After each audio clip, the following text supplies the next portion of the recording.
right now, let's head on over to Kevin Richards, Ventura Web Design. A lot to talk about, so I want to get right into it. Hey, Kevin, how you doing? Hey, good morning, Alan. I was listening to you on the way into work, and you were fired up today.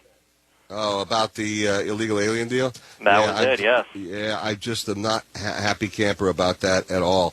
Not just about the illegal aliens in general, but now this latest attitude, like, you know, they're gonna start basically a war, and if they do, we've got to respond in kind.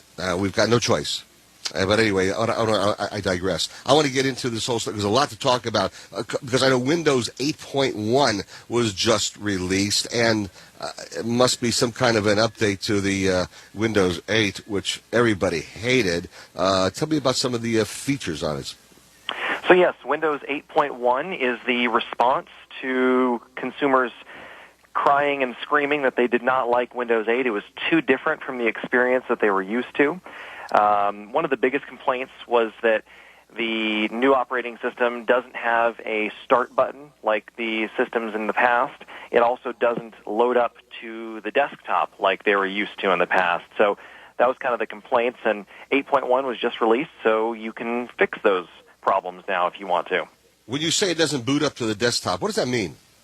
So when you used to start up, say, Windows XP, you were probably familiar with that, or Windows 7, it would start up, and it would load to the desktop. And the desktop is the place where you have a picture of your kids or whatever you've got up there. And that's where you've also got all those little icons. And you click on all those little icons to go to your programs directly. That's your desktop. And the difference with Windows 8 is that it actually loads to a new screen where it's showing what are called charms. And basically it's a bunch of little tiles, and it's designed to make your system really easy. It's also really designed to kind of push you to the direction of using touchscreen monitors. Okay, all right. I'm going to stay with my Mac, thank you. Oh, no. You are loyal. Oh, hey, once you go Mac, you never go back. Ask Q. He'll tell you the same thing. He told me that, by the way. I said, really? And that's absolutely true. I got my iPad now, and be getting an iPhone coming up this month, too, and I'll be a complete convert all the way. All right, Merrick, talk about iPhones. Facebook has now got an app for iPhones. Tell me about that. Well, Facebook was developed for desktop first, as opposed to the other product, Instagram, which was developed for mobile first. And desktop first means that it was designed primarily to be used on the desktop, then mobile was added later. So they've had a Facebook app for quite a while. They're now on version 6.6. So this is actually an update, kind of like the Windows update we were just talking about.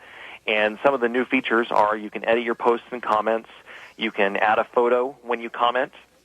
You can express yourself with icons when you're posting to somebody's timeline or making comments. And you can also get to your privacy shortcuts by tapping a single button right next to your name in the main menu. So a lot of good improvements today with the Facebook app. All right, so that's that. When I get my iPhone, you can walk me through some of that. So but I'm learning. You know, I'm adapting pretty well. You're going to love that iPhone when you get it. You can teach an old dog new tricks. That's not true that you can't. So let's talk a little bit about the PayPal, because I saw somewhere that they're making loans to merchants who use PayPal to accept online payments. What kind of loans are they making the merchants? What is that all about? Well, what they're doing is PayPal identifies that there's a long tail of commerce, and you've got to. You think about the head of the comet, those are your huge stores that are doing tons of revenue, but the tail of the comet is really long. And what that means is that, say 90% of your revenue might come from very small merchants.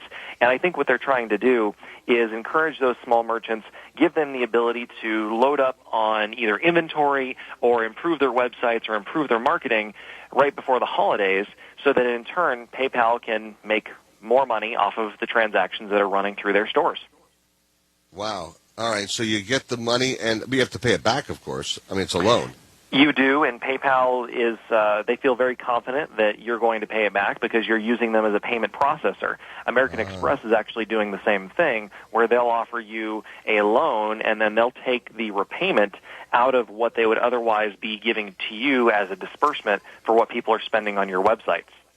Oh, website. So you could get a $20,000 loan and spend it with the Ventura Web Design. That's right. That's a great way to spend that loan. We can definitely make your website better and help you with your marketing. I love it. All right, stay with me. I've got a few more things I want to get into, including Walmart going online and Amazon using Facebook and a couple of other little things here also. Kevin Richards joining me with the Ventura Web Design. By the way, if you want to contact Kevin and find out more about Ventura Web Design, go to alanstock.com. On the right-hand side of the page, you'll see the icon that says Ventura Web Design. That's right kind of below the one that shows my wife's picture in the NSPCA. Click onto the Ventura Web Design, and bam, you'll be able to head on over and communicate with Kevin Richards directly. We'll come on back and talk with him in just a moment. Right now, we've got Kevin Richards, Ventura Web Design, joining us. Appreciate your joining us, Kevin. I want to get right into it. Because we don't got a lot of time. Walmart.com seems to be getting bigger and expanding. What's behind this particular expansion? What are they doing in particular? Well, Walmart is definitely looking at what Amazon is doing and making sure that they are not run out of business by the big internet guys. If you look at Amazon's sales growth, back in 2008, they were doing about $19 billion a year online. In 2012, Amazon did $61 billion. So that's just huge growth in just a few number of years. So Walmart has recognized that, and they're projecting that their sales for 2014 will be about $13 billion. And they're on track to meet this year for $10 billion, this year's estimates.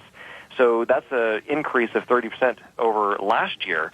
And the way they're doing that is they're adding more products to their website. They've got about 5 million items online now, and that's up from 2 million last year. Wow, that is incredible. But, it's necessary. This is the world to compete in right now, which is the online world, and everybody's doing it. Tell me about Google, because I know that they're going through some changes also. Absolutely. Actually, Google's really doing well right now. They beat their third quarter earnings and revenues estimates, and they really impressed the street, obviously, with that. And as you know, Google makes a lot of their money through a tool called AdWords.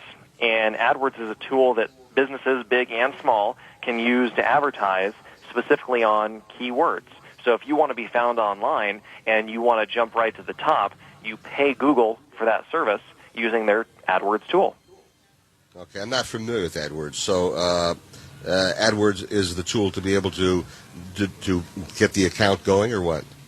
Exactly. So let's say that you had an online candle store. You would go on to Google and you'd say, okay, I want to bid on the keywords candles in just Las Vegas. And so you can do that. And so if somebody types in candles and they live within a certain geo-targeted area that you've defined, your result will come up in those search results. Okay, got it. That's how it works. I was on Google yesterday trying to get to Google Earth, and I haven't used it since I've had my iMac, and God, it was hard to get that thing going. I finally did, but it was not an easy task. Yeah, Google Earth Google Earth was designed for primarily PC, so that's a little bit of where you're seeing your experience there. But Google Earth is a very cool tool, but you can just log on to Google Maps as well through your browser, and you'll get the satellite data that you were most likely looking for. Yeah, but Google Earth actually, you can go onto the streets and go down the streets and click onto them and see all that stuff. You can do that with the regular Google also? You can do that with Google Maps as well. There's a little icon. It looks like a little guy. He's yellowish, orangish, and you drag him onto the street. And if they've driven down that street, by dragging him there, you'll be able to see that street view. See, and I tried to download and everything like that. You're right. It is for PC, but it's still a neat thing to be able to go, look, oh, there's Hawaii. That's where we're going. This is great, Great stuff. Kevin Richards, Ventura Web Design. You can find out more about Ventura Web Design and connect with Kevin himself directly, personally. They do a great job. Go to alanstock.com and you'll see what I'm talking about, because they did design my webpage and did a fabulous job. Go to the right-hand side of the page. You'll see the little icon that says Ventura Web Design. Click onto that. You'll go right to Ventura Web Design, and you'll be able to communicate and talk with Kevin Richards. Kevin, thanks so much for joining us. We will do it again next week. Thanks, Alan. It's always fun to talk to you. It's great having you here. Thank you very much. Kevin Richards, Ventura Web Design.